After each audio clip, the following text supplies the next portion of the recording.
Hello, and welcome to the Say It Out Loud podcast.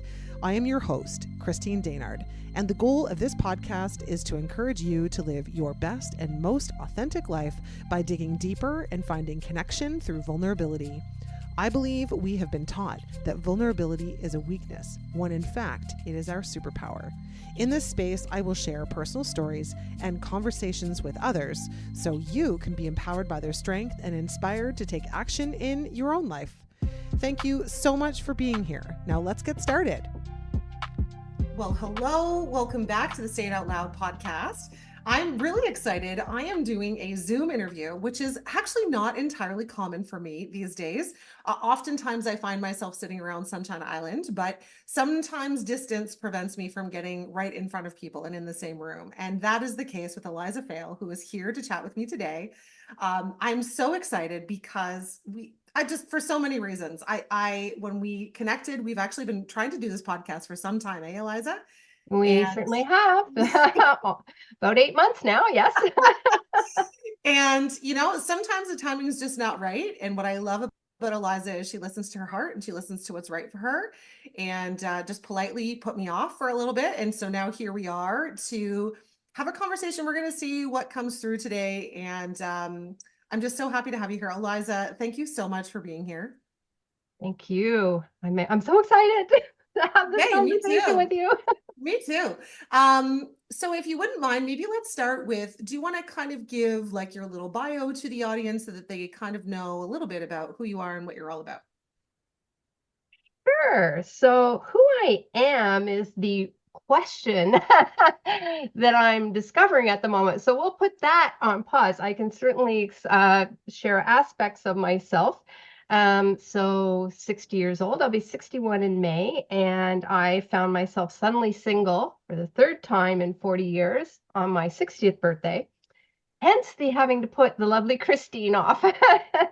I am so aspects of myself, I am a mother, a grandmother, an artist, a shamanic practitioner, tarot reader, sacred artist. Christine, you have one of my pieces, and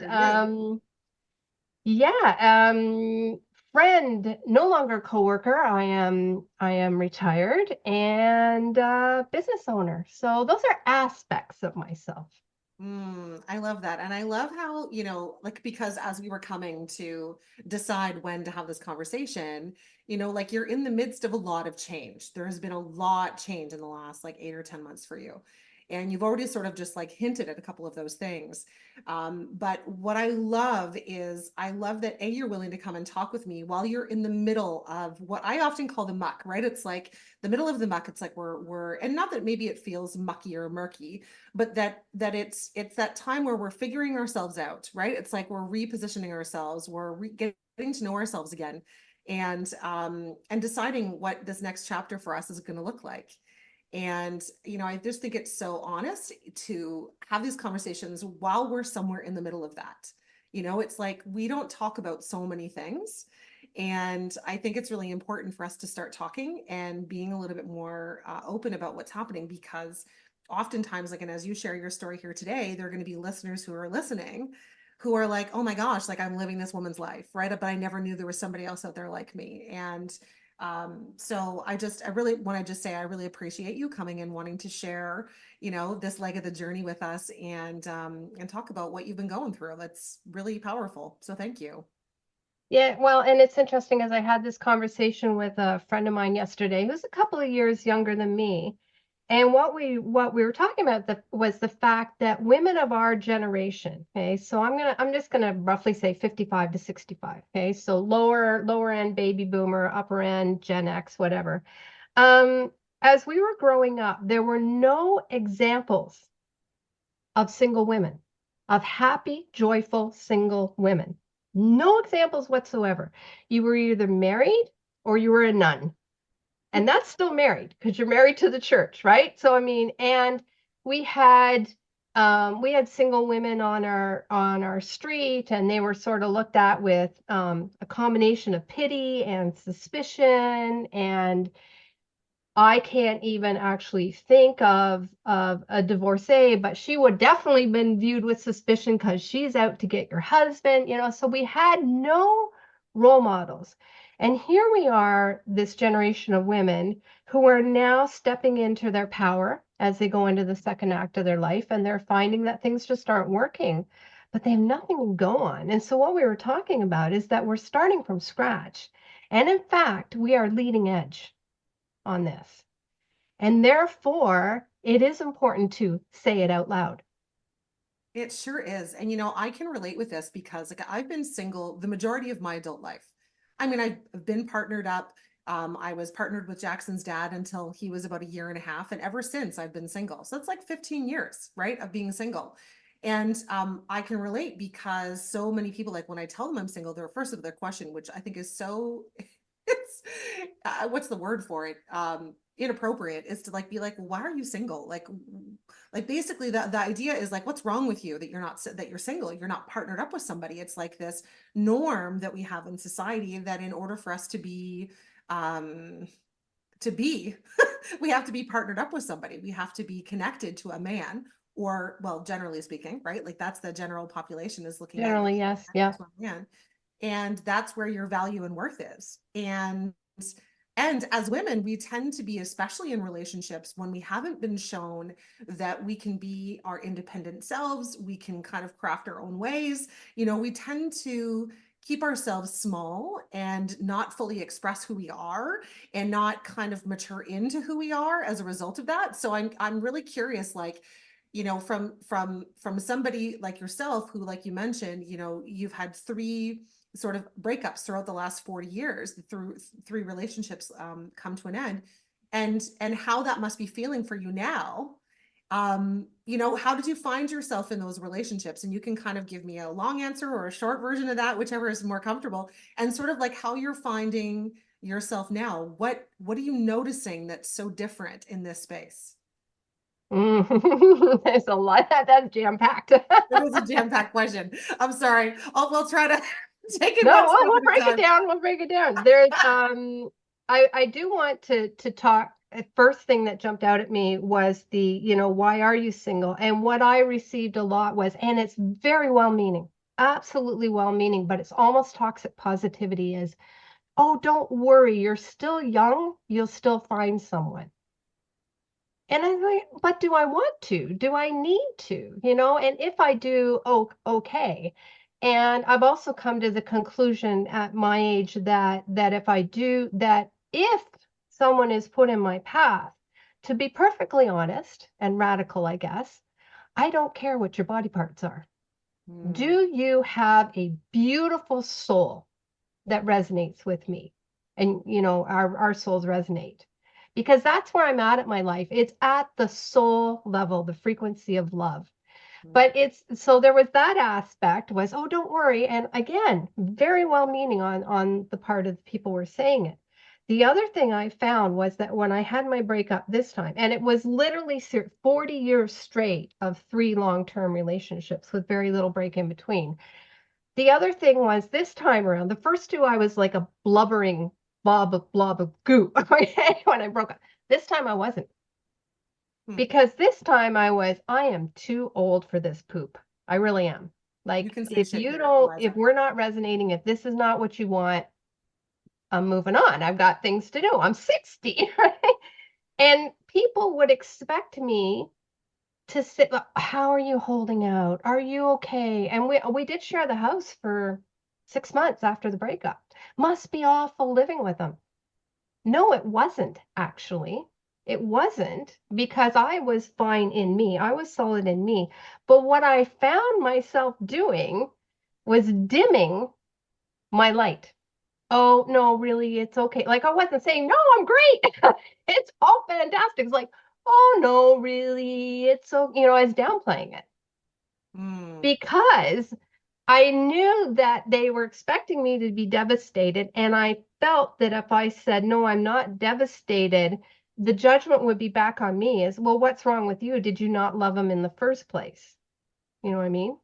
Are you Hmm. cold hearted, that you can just cut and run?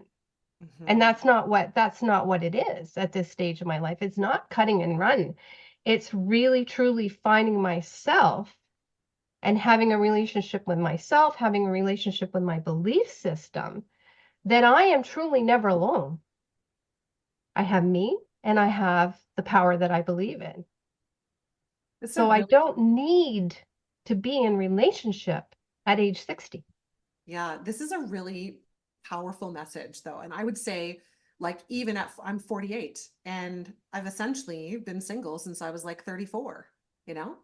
And I would say that it's a really powerful statement to be like, I am okay with me, you know? Like, I don't know about you, but for me, it's been a big part of it has been I attracted for a long time, I'll say guys, I won't even say men.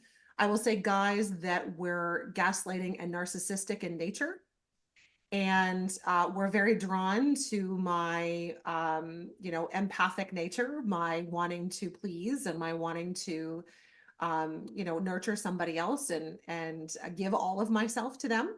And the most freeing aspect for me has been, as I've grown through these last, 15 years, is recognizing that that is a lot of conditioning, that we have to have a partner in order to be what would be the word of the norm, like successful in life, is that Mhm. partnership is what makes us who we are. Like I was saying before, it's what gives us place in society. And, I mean, what was the old term, a spinster? If you weren't married by a certain Yep. point, like you were not worthy if you weren't with someone. And it's been really incredible, I know, for me over these last number of years to really lean more into who I am and being independent and being okay with being single. Like, sure, would I love to have a partner? Yeah, but he's got to be pretty awesome. And again, that soul connection, doing the work, leaning into more of who he truly is, not what society expects him to be, in order for that to be of interest to me, right? And so Mhm. I'm curious from you, I mean, obviously it's been a bit of a shorter time, but how does that, like, when I say that, how does that feel for you? And what has that felt like for you over the course of this last little bit? Like going into, now I'm going to be single and I don't want that energy in my life right now. Yeah, so I mean, I mean, taking a step out of the forest, forest of relationships, I can see that I definitely lost myself in the relationships, which is conditioning because I have to make this relationship work in order to be valid, to be relevant in this world. And so in order to do that, I was trying to mold myself to the behaviors, expectations, or whatever of my life partner. So now that I'm out of it, I can say, I think the word that comes up is relief Mm, because it's exhausting. Oh my gosh, it's exhausting, and you have to keep escalating it because it's not working.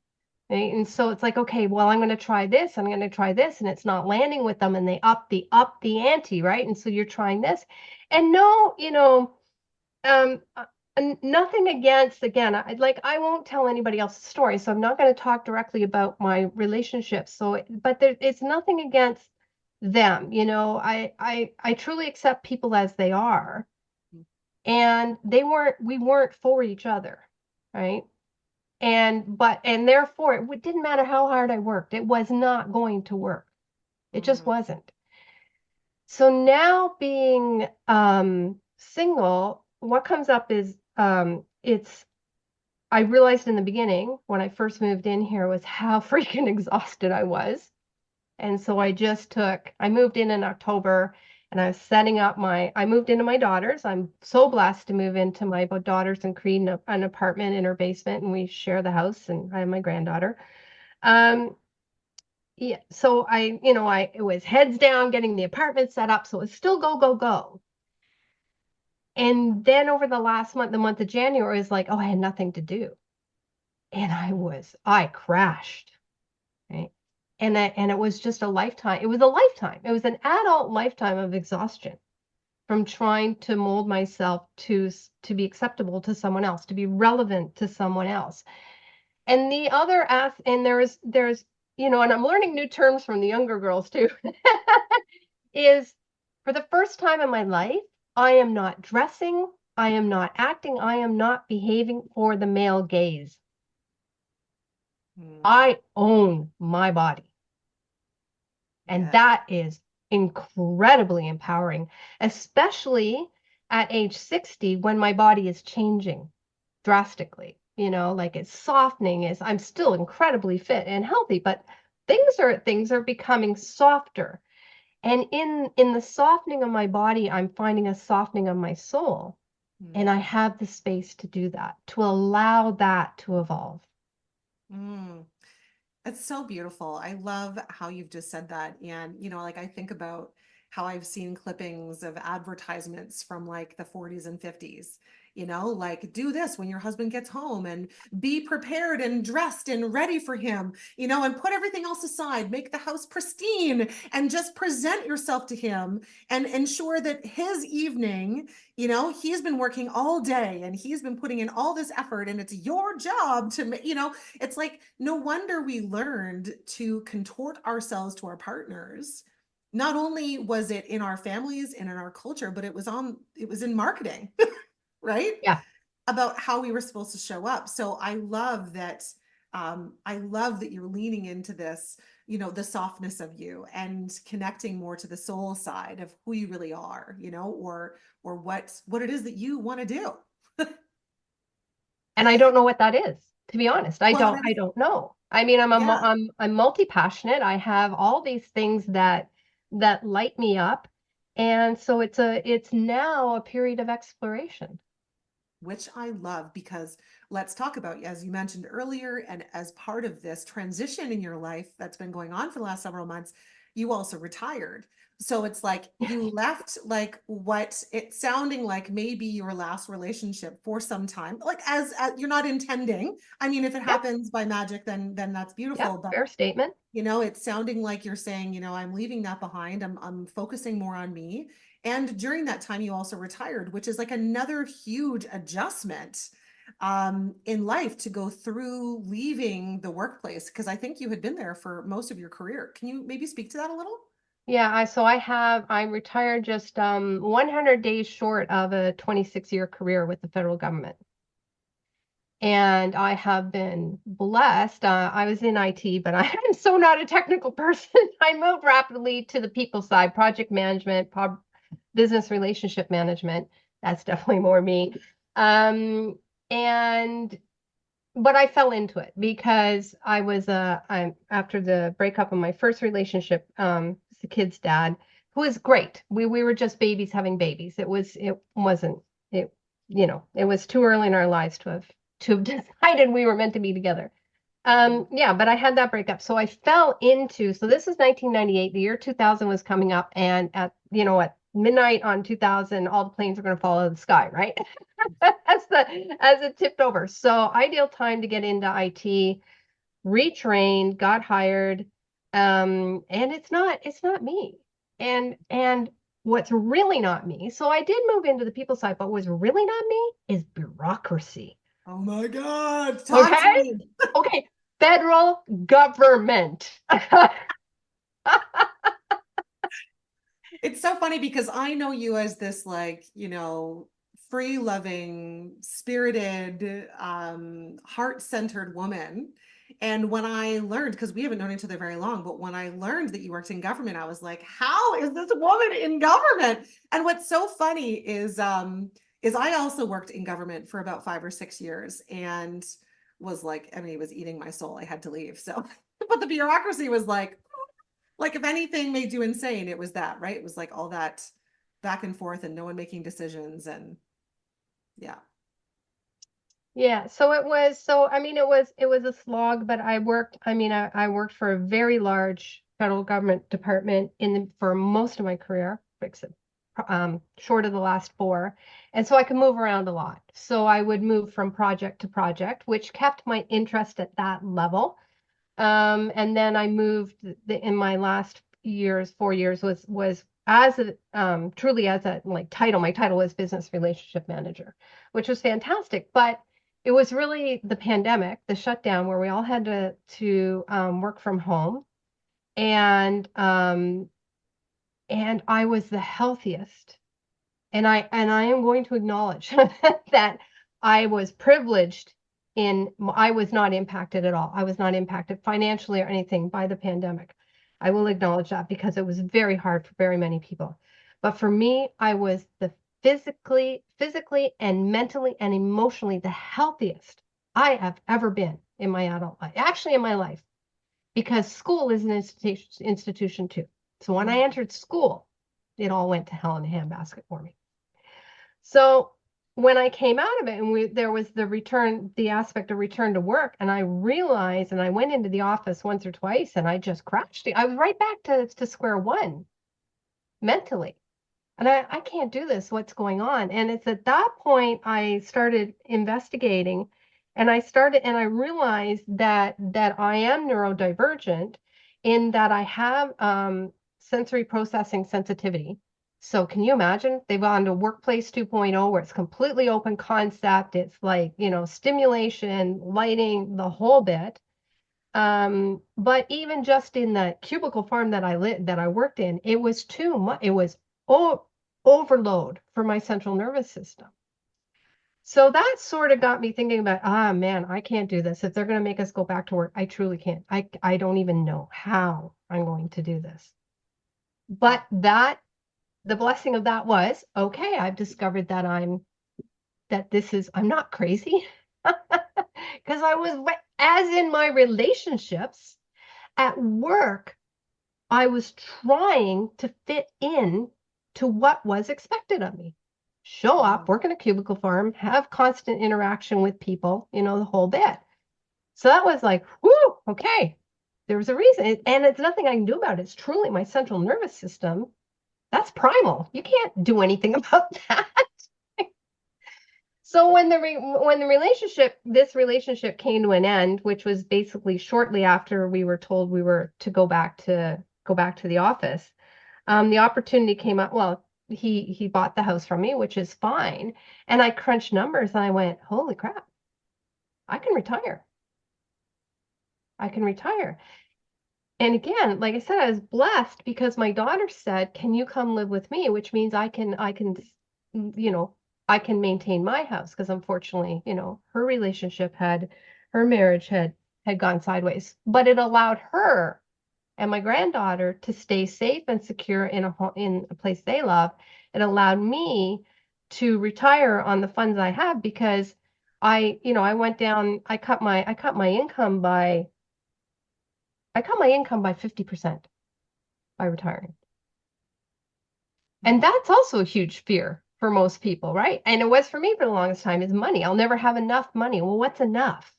Mm. Because when I looked at my lifestyle, my new lifestyle, without having to fund someone else's lifestyle, I just dropped that in there. I have plenty. Mm. I have plenty. Mm. So That's it. retiring was like a huge gift. That being said, I did kind of get like again, this January, while I was processing, I went, oh, I'm retired and what am I going to do? And blah, blah, blah. And then kind of February 1st, I woke up, I went, I'm not retired. I left this job. I have my business, which I have been treating as a hobby because that's all the energy I had. Mm. Do I want, and I asked myself the question, do I want to keep it as a hobby or do I want to go all in? And I got a resounding hell yes, I want to go all in on this because this is how I can give back to other women. Hey, I'm just here to interrupt your episode for a quick minute to remind you that if you haven't yet got tickets for the upcoming Bloom event happening on March the 23rd at the Hacienda Sarita, you're going to want to get your tickets. The event is just a couple of weeks away, and we know that you want to be there if you are a woman who wants to do more in her life, who feels like they're stuck in that same place, who hasn't seemed to maybe make any movement forward. Or maybe you're like many of us who do all of the things for everybody else around you, and there seems to be no time left for you. And we want you to come so we can help you refuel that cup. We can pour back into you, and you can pour back into you. Taking care of ourselves is really important. And many of us feel guilt or shame for doing that.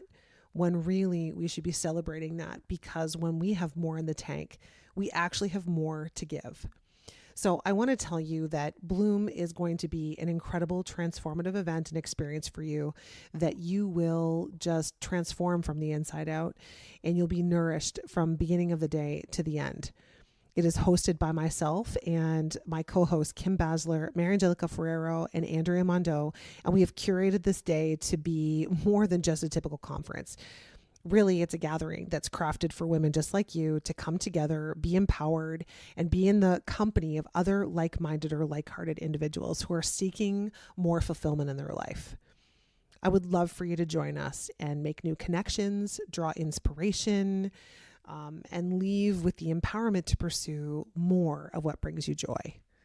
You know, many of us don't have supportive, encouraging, and cheerleading circles of people in our lives. Many of us stop ourselves before we get started because other people don't think that what we want to do is worth doing, is possible. And so we doubt what we can do. We doubt that step to take forward, and we are filled with fear about making that move. But we want to show you that it's possible. And we want to bring you into a room where you're going to see that although the nuances in your life are different than other women, that the experiences are actually very much the same. And that we feel often very much the same in a lot of ways that we move through our worlds and through our life. And I really believe that you're going to get such an incredible impact from coming and joining us at this event. So go check it out, thebloomevent.com. And we just have a few tickets left, so don't take your time on this one. But I will encourage you to use my discount code BLOOM10, all one word, capital letters, BLOOM10, and save 10% off your ticket. Come and join us, pour back into your own cup, and nurture yourself from the inside out. It's going to be an incredible day, and I would love to see you there. So check it out, thebloomevent.com, and use the code BLOOM10. Save yourself 10%. I hope to see you there. There are so many little gifts in this bundle that you just shared. You know, it's like so often we find ourselves in situations, things are happening. And in the moment, sometimes we can't believe it's happening. You know, like our first thought is like, why is this happening to me? Like, I thought I was fine, you know, and when we get like a bit of a bird's eye view, you know, now you've had several months and you're in this position where, you know, you've left your relationship, you left the job that you had, you're coming to realize all of these nuances about what you had been doing in your life that didn't feel good. But because we're so conditioned to just put up with and contort ourselves to be who we're supposed to be, you know, it wasn't until you were removed from the situations that you could get some clarity. And because we're so indoctrinated in it, right? It's like once when you're in it, you don't see it. But then, you know, now it's like, and I feel like you feel this too, but I'm seeing for you that you've left these scenarios that in a lot of ways like held you back from being fully Eliza.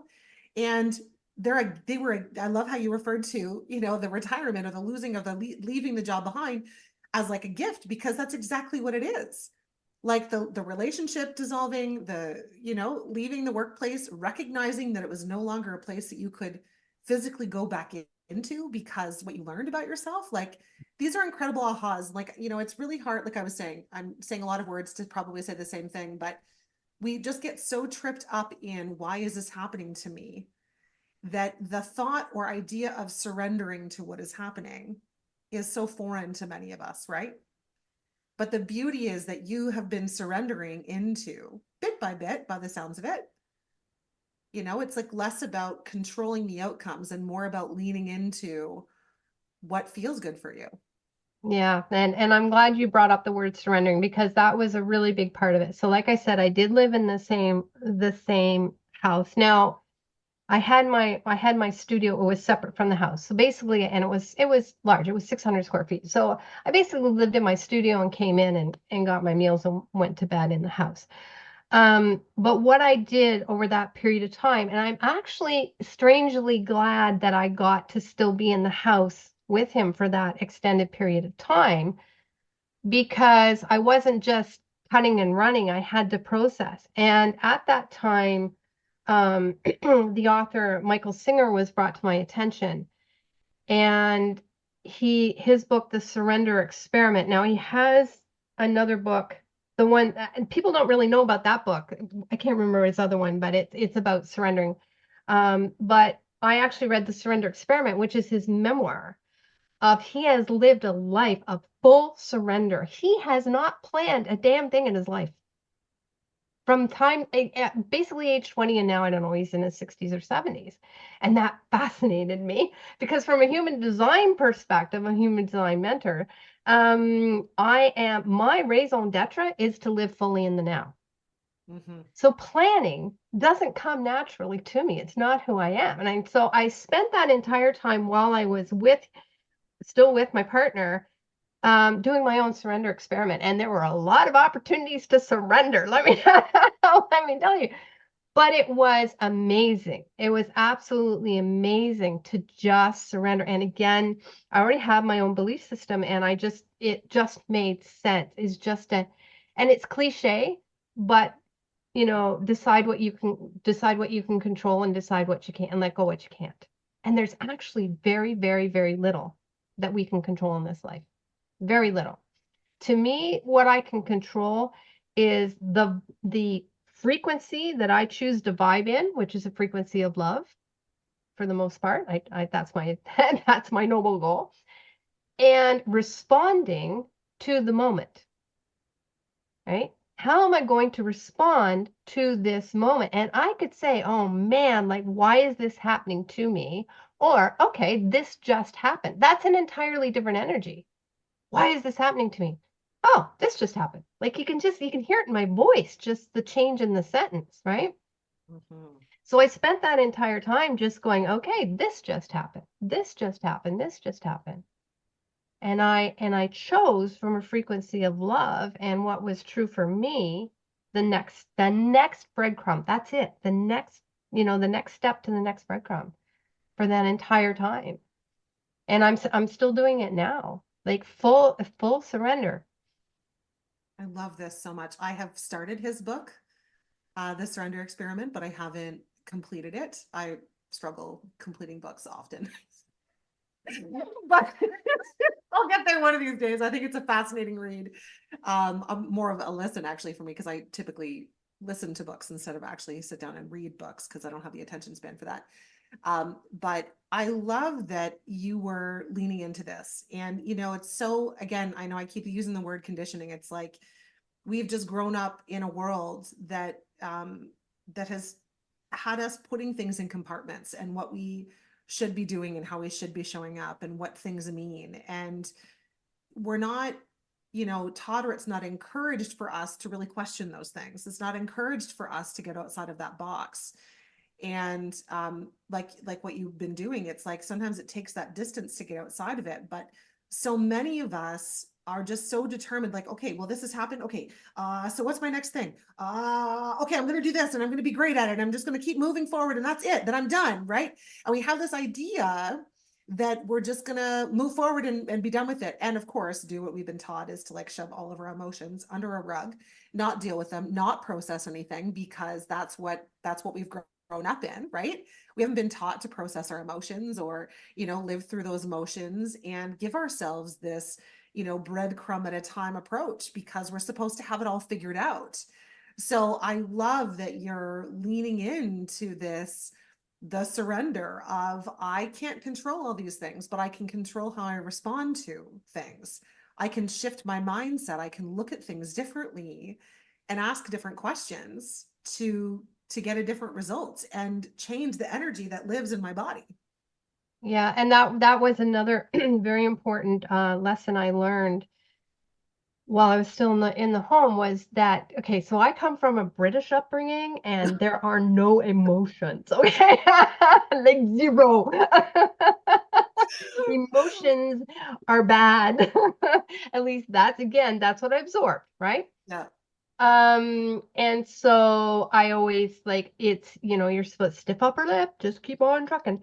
And I allowed myself to feel every single feel for 8 months, this, and just like, and not analyze it because that's the other thing we do. We psychoanalyze everything. Oh, I'm feeling X. Like, what's the core? And I'm not, there's a place for that. There really is. Again, I'm not saying anything negative against that. There's a place for psychotherapy and diving into our past and this and that and the next thing. But when you do it with the mind, you're missing a really key important component, the component, which is the feeling itself. Because the feeling itself is locked in your body, and you know this from work we've done with a mutual friend. And so I didn't question if I felt like crying, I just sat and sobbed, and I didn't, and I allowed myself to not even wonder why I was crying. Or if I wanted to laugh hysterically, I just laughed hysterically and didn't question what triggered the laugh. I just felt the feelings, which is an incredibly foreign experience for me. And painful when you're just sobbing your guts out, right? I mean, it's painful. I allowed myself to feel the pain and not question the pain.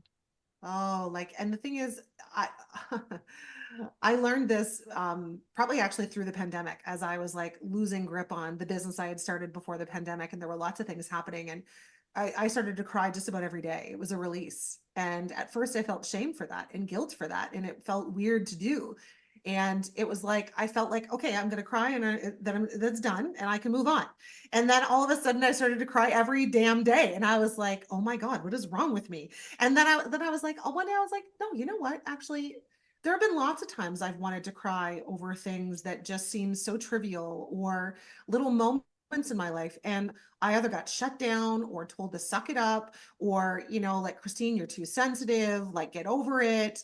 And so it's like you become like, you hide yourself from sharing or feeling these emotions because you're going to feel shameful. This is very prevalent in our society today, right?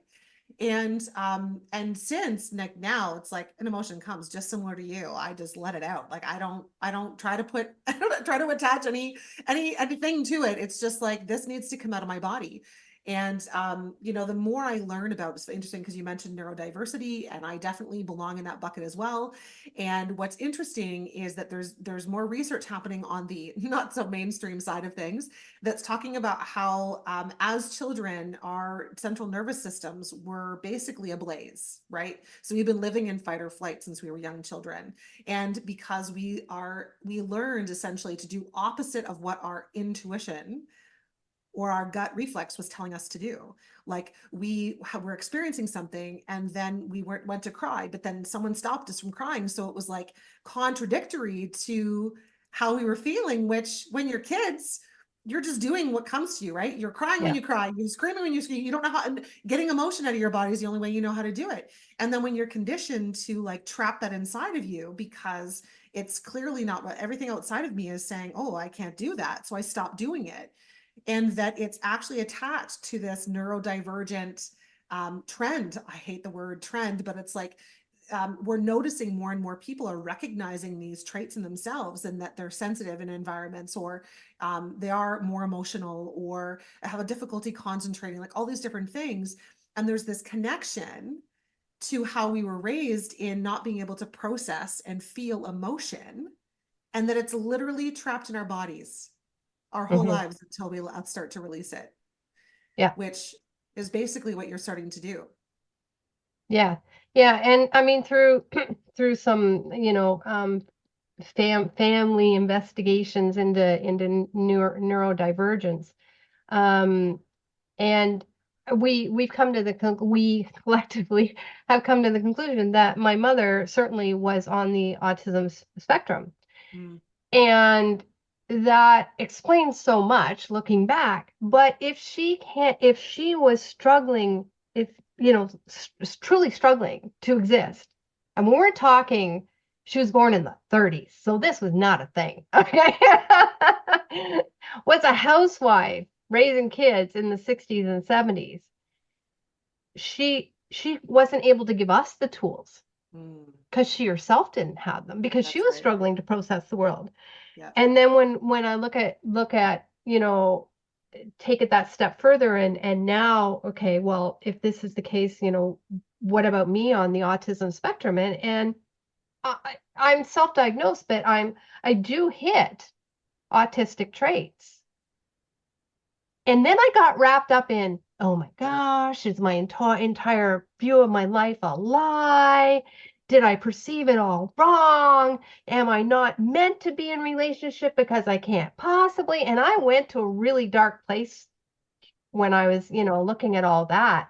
And then again, woke up one morning, sun was shining. I went, well, what has changed? Nothing's changed. I have more information I can work with, but nothing has changed about my reality. I'm still me.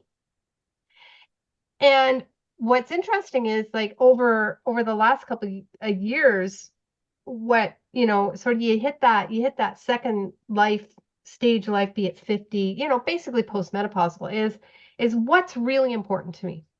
What will I fight for? And what I'm finding since age 50 on is I will fight tooth and nail for diversity and inclusivity. And this is before I even knew that I was, non-typical. I don't like that word. I don't, non-typical, non-typical, and typical neuro. Like, no, right? But I will fight tooth and nail for that. We're all human beings. That's right. I think too, like you and I probably both, I don't want to put words in your mouth, but I feel like similar to me, maybe you also resist just being put into a bucket, right? Resist being labeled as something. It's like, I think that, again, I believe based on the things that I've read and the things that I understand and how I feel in my own body and my own emotions, is that a lot of that was generated by how we were taught or how we learned how to work in the world, right? Which again went in the opposite of what came naturally to us, right?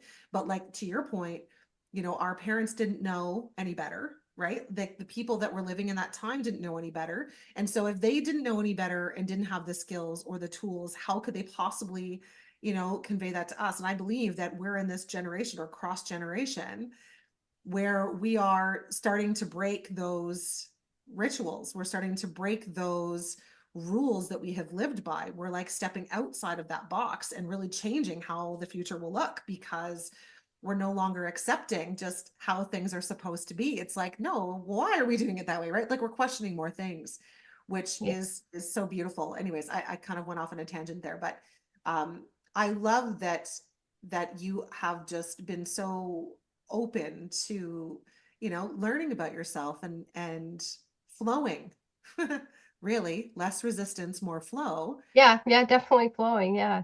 And I have to say I have the utmost on respect for, and I won't speak to dads, but because I'm observing, obviously I'm more as a mother, I'm observing mothers, right?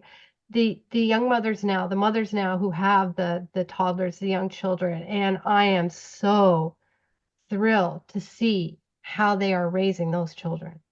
How do you feel? What does your body tell you? Are you still hungry? Check in with your body, not finish everything on your plate because there's starving children across the world, right? How does your body feel? Oh, you want to wear this? It's picture day at school and you want to wear this? Pick what makes you feel awesome. Not it's picture day. We have to, we have to present, right? I am so in awe. And I have great hope for the generation of children that are being raised now. Well, the awareness is becoming there, right? So like we're learning that there's more to what was done before. We can always improve on the way things have been and chart new pathways, right? Like I think that's the beautiful part. Yeah. So for women of my age, it's all new. It's all new. It's learning. It's being open to learning from the younger women. It's being open to learning from the children. I think one of the greatest things has been, like I said, I'm blessed to move in here with I have a 3-year-old granddaughter. We share this house together. I have a 3-year-old grandson in Edmonton, and when I go visit there, I spend significant time. It's like more than 2 weeks, like solid heads down time with him. And just seeing the world through the eyes of a child is incredible. And being open, they have opened me up to play and whimsy. And it's interesting because play and whimsy has always shown up in my art. My art is very whimsical, But if someone said to me, oh, well, like, I would not describe myself as playful, right? In the least, or whimsical. But again, there's that softening, there's that learning, that leaning into the feminine energy, that that mystical realm that we can tap into and play and feel safe tapping into and playing in that realm without the what the hell's wrong with you, you Yeah. know? It's interesting when we think about all of the rooms we have been in and all of the influence that has been around us that has kept us in places that, by nature, we weren't comfortable in or didn't feel safe in. Yet we stayed because we lacked the confidence, the know-how, or the ability to leave that room. And now that you're in a completely different room, literally and figuratively speaking, it's allowing you to see things. And I think that the power in this conversation, and there's so many parts, but a biggest, most powerful thing is like, we don't have to be afraid of what we don't know. Hmm. And it's okay to have change happen in our lives. It's okay to be thrown. In fact, I would often say that oftentimes the universe, God, spirit, whatever it is, your higher self is pushing you out of the space that you're in, and probably has been pushing you for some time, Eliza. Like, we just don't listen, right? We're like so adamant that we're supposed to do it this way. And there's this external force that's like, how about we just move over here? Like, it might put things in our path that we're like, what is happening? And we're determined to just stay there. And then later, finally, something comes where it's like, you've released the need to control it and are now willing to, just like we've been talking about, surrendering to the newness, to not knowing. And as much as that sounds like a really scary thought to a lot of people, I think there's so much light in it. Can you speak to that at all? How are you? So about 2 weeks before the breakup happened, I like, I just threw my arms in the air and I said, I don't know what you want. What do you want from me? Because again, that's how I was operating. What do you want? And I'll make it happen, right? And he said, I want you to be true to yourself. And this didn't come out of my mouth, but the instant thought in my head, like it just popped in, was, if I was true to myself, I would have left you years ago. Hmm. And I went, whoa, where'd that come from, right? So, but it Interesting. was true because, like you said, it's not something that just happens. When a relationship breaks down, and yes, it can be shocking because you're not the one who made the ultimate decision. Mhm. But if you're honest with yourself, it's been a long time in the making. And I'm not laying blame anywhere. It's just a long time in the making for a relationship to dissolve. And it was a long time in the making. And what I chose to do at the time was strive harder to make it work. Mm. That's what I did. Until something happened where a line was crossed that I wasn't willing to accept in my life. So it's like, no, we're like, no. And then it became and then it's my decision. It's like, no, we're not doing this anymore. I'm not doing this anymore. Well, I So think it's that, yeah. So what was tying it back to the actual question you had, or you may have even forgotten what it is at this you know point. what, I totally forgot what it was. But what I think is so neat, I was feeling this as you were talking, is like, what are we so afraid of? Yeah. Now it's like, yeah, things might be different than what we expected. And I think maybe that's the kicker right there, is like, we have this expectation what the outlook is going to look like. I'm going to get married or be with this partner, and we're going to be life partners forever. And we're learning in our society that the chances of that are actually really small, that you're going to be with the same partner forever. So to have the expectation that that's going to be the case, instead, if we went into the expectation of, or without expectation, like, I love this person, I want to spend time with this person. And if it isn't I mean, maybe this sounds like frivolous, but it's like, if it isn't feeling good anymore and we aren't working together anymore, why are we keeping pushing towards something where we're not coming on the same page? You know what I'm saying? Like, I feel like we all learn from different people at different stages in our life. And again, we've been taught to stay with that one person. Like, for the longest time, getting a divorce was like, Oh ooh, yeah. that Yeah. was Well, right. I mean, the reality is that how long did a childbearing woman last? Likely to age 30, right? And he went, you know, he lived till whatever, 50, 60, 70, and he had multiple wives, who lived to age 30, bearing his children. So at any given time, what were they married for? 15 years at the most? 10, 15 Yeah. years? Yeah. I think that the key there, what you said, was on the same page. If you're willing, I mean, we're meant to grow. We're meant to grow. And to me, when I stop growing, that's when I'm in the box. Okay? That's when I've been put in the pine box. So we're meant to grow, and two people living together are naturally going to grow at different paces and in different directions.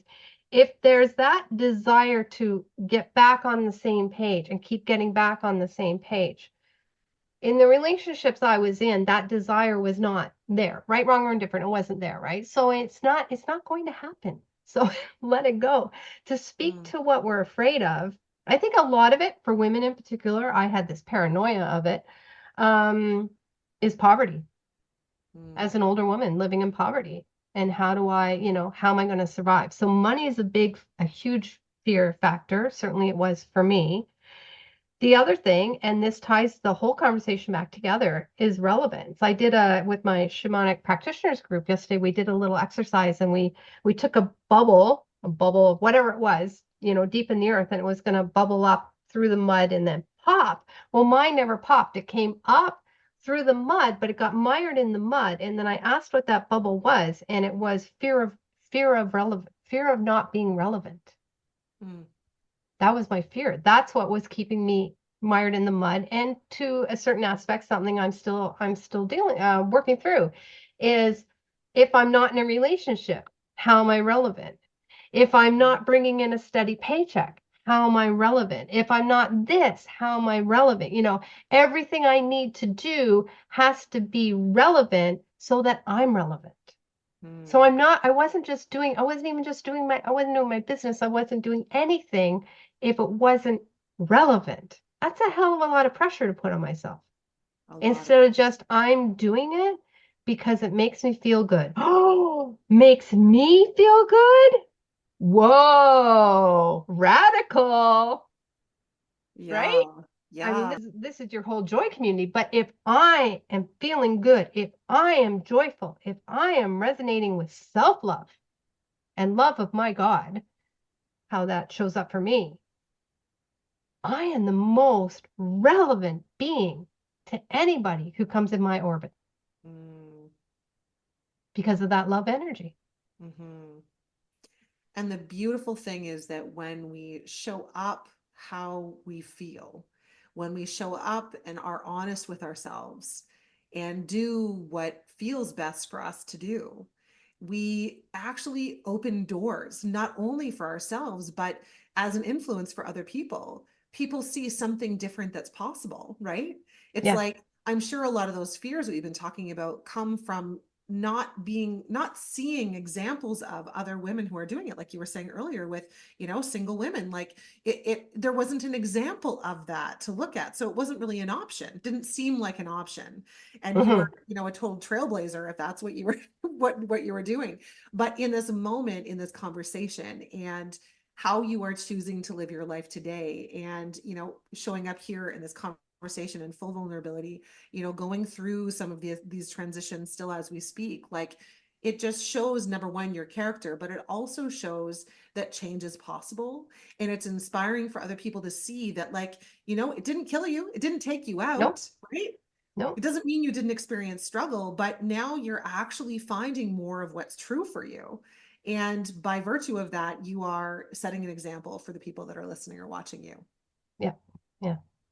It's Yeah. really cool. Amazing. So, Eliza, I mean, I could keep you here and talk all day. I just love sitting and chatting with you. But I was going to ask, just before I maybe let you go, you talked about how, you know, would you take your business and do it, go in full time? Would you, you know, and you don't have to, maybe you don't even have it figured out exactly the direction you'd like to go with everything, but can you maybe express some of the things that you have been doing and Mm-hmm. what's feeling like the way you want to move forward, or what's, if you've got that figured, like maybe you don't have that. I have the theme. Okay. So one of the things that I have always done is I have always told stories, right? And it's in my human design. I have a storyteller gate, but but what I've realized I looked at everything I do because it's like, okay, where do I want to put my energy in my business? And I looked at all the things I do, which I'll describe in a minute, and I realized that what I'm doing, it doesn't have to be words. I'm weaving stories. So I don't call myself a storyteller. I call myself a story weaver. So for myself, this is what I've been doing for the last almost, 8 months now, is weaving my story, and I will continue to weave my story. So what I want to do is help other women weave their story. The way I'm currently doing that, and it could evolve because you never know where things are going to take me, but I do that through human design mentoring, so guiding women through their human design, and I've done that with you. I do that through tarot readings, not as future telling, but just as a visual aid for weaving someone's story. I do that through shamanic journeys. We've also done a shamanic journey together, so it's through shamanic journeys and through art. So it's at the moment that's where I'm helping women weave their stories. I love this. And you said earlier that you weren't playful, but all three of those things would indicate otherwise Yes, because they, yes. right? I just They need to recognize that I am actually playful. You are. Well, and the thing is, you're not alone in feeling like you're not, or it hasn't come naturally to you. And I'll air quote naturally, because again, we hit that point in our life where everyone says, okay, grow up, go to school, get a job. Like the play is beat out of us essentially, Yeah, right? So yeah. I think a lot of adults think that they can't play or that it's not for them or that they're not fun. And I think the opposite. Like what's so cool is watching you and hearing you say in this conversation that you left this bureaucratic federal government job that you had for 26 years. And even though these were things that you were doing on the side, like you said, they were a hobby because there was an interest there. Well, it's more than an interest, right? Yeah. And No, it's I'm now, passionate about them. yeah, and now that you are creating this, I would say this playful field for yourself to further explore what those things are, and you're allowing yourself that space to do it. I love this for you. I think this is so great, and I mean, I'm here for all of it. And I just am gonna say for anybody who's listening, of course, you're gonna in a minute, I'm gonna ask you to share where people can follow you, and I'll put those in the show notes so people can find you. But what have you found and I know my answer to this, but what have you found has been the greatest sort of um, benefit of leaning into human design and having an understanding of what that means for us as individuals? Validation. Mm, Validation, because human design is how we are energetically designed, uniquely designed. I am a uniquely, divinely designed human being. And so it was validation as I'm going through it. I'm going, oh, okay. Yes, that resonates. That's who I am. And guess what? It's okay to be that. That's how I am to show up and express divine creativity. Is like I'm the tangible result of that divine creativity, being a human being, and then I am the vessel to create tangibly. That's to me, that was the greatest gift of learning my human design. and I would agree with you. It's like throughout our entire lives, we're told by people around us that we're not doing it right. We're not saying something right. We're not doing something right. That's not the way to do it. That's not how we do that thing. And so we start to doubt ourselves and think, well, there must be something wrong with me. Like I went through all of my grade school and high school years thinking that I was not a smart person, Yeah, thinking that I was dumb, right? Because I didn't learn and respond in a classroom like everybody else did. So I stood out. It was different. And for so long, like even that childhood feeling still comes through in some experiences today. And I have to remind myself, like we've done work on this, Christine, like, through your human design that this is how you operate. You like, just like you, Eliza, we have similar, not the same, of course, yeah, but we have similar designs. And in order to like respond to something. So I can't just conjure up things out of the blue. It's like I'm responding to whatever is happening, right? I'm here to yep, experience and share. And I know you've expressed that too. And it is so validating to understand yourself better based on, the stars and the moon, which I think, depending on where you're coming from, seems like it's like, all stars and moon. Like it can feel like that's just, frivolous in itself, but it's so powerful. And so I found, for me anyways, it's so right on the money. Like Mhm. it's so accurate. It's almost frighteningly accurate. Like when you read some of the things Yeah, that you it's have. freaky deaky. Yeah. Yeah. Oh, I love this. Is there anything that, if people are listening and they're in a similar place, or some of the similar places you've been, and they're going through something right now, is there any wisdom you want to share that comes through you just in this moment to tie up? Yeah, I would say that that community for me is key. It's like having that support network, particularly at my stage of life. Like if you're a mom, it's other moms, right? For me, having a community of women my age entering that crone phase, that wisdom phase, just having that support network of community, building that, you can't, we're not designed to go alone. We're a tribal creature, right? And it's just having that community now for me is like, I'm even getting goosebumps. It's just incredible and so important. So find your tribe. And it sounds again cliche, but find your tribe. Yeah, that's great. I love that. And I agree with you. We all need community. I'm a big believer in that. And this has been a wonderful conversation, Eliza. Thank you so much for coming in and sharing your experiences, your heart, your vulnerability. Thank you so much for being here. And as I mentioned, I would love for you to share maybe how people can find you through Mhm. social media or website, all those things. Share some of those details with us. Yeah. So my website is curiousspirit.ca. I think we should all have a curious spirit. So curiousspirit.ca. I'm on Instagram at Eliza Fayle. On Facebook for my actual business page, you can just go to my website and click on that. And I'm also entirely open to people just friending me on Facebook as Eliza Fayle. Like, again, community, right? So those are the Mm, places I can be found. I love that. Well, thank you again for being here. It's been an absolute pleasure hosting a chat with you. Oh, thank you so much, Christine. And for our listeners, I hope that this helped soften some of the edges for you. As Eliza talks about softening, we can live differently than we have been living. We can believe differently about ourselves and our experiences.